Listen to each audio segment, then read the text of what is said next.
Pottery dating to the time of King David, geography, and biblical history all point to Khirbet Arai as the Philistine town of Ziklag, where David escaped King Saul. It's the best candidate in the entire region. Over the years, experts have identified 11 different sites as possible locations for Ziklag. But archaeologists now believe they have evidence linking this site to the Ziklag of King David. People debate about Ziklag already in the 7th century, so people really had interest about the site. If you're taking the biblical narrative, it's mentioned only in the time of King David. The Bible says David fled to Achish at Gath or Gat with 600 men and 2 of his wives. Then David said to Achish, "If I have now found favor in your eyes, let them give me a place in some town in the country that I may dwell there. For why should your servant dwell in the royal city with you?" So Achish gave him Ziklag that day. Ziklag has belonged to the kings of Judah to this day.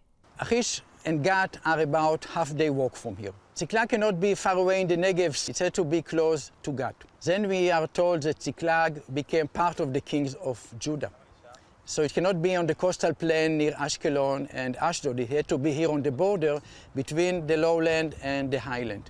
So this site perfectly matched these requirements. Hebrew University archaeologist Yosef Garfinkel points out why this is different from other proposed locations. This was a site which has Philistine background, and later it became Judean.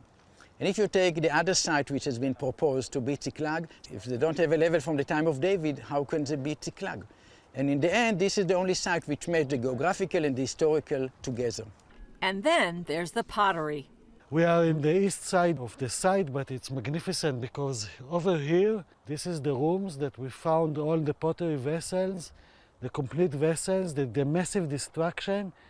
This is the place that we collected the carbon-14 seeds, and this is the place that we're dating to the time of King David.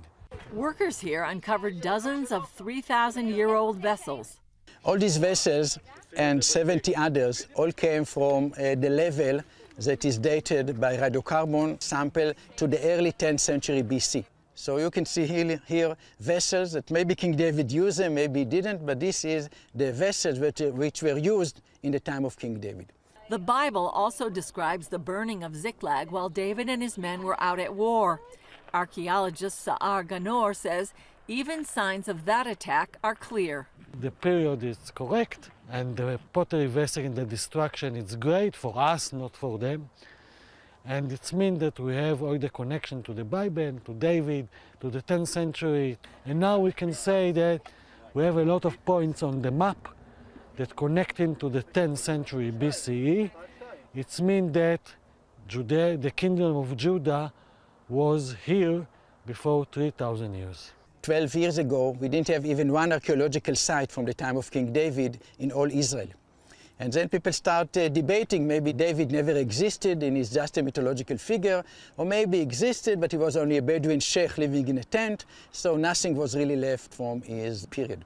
Now with this second site in the Judean hills linked to King David, Garfinkel believes more sites will be uncovered to support the history of King David and the biblical narrative. Julie Stahl, CBN News, Khirbet Arai, Ziklag, Israel.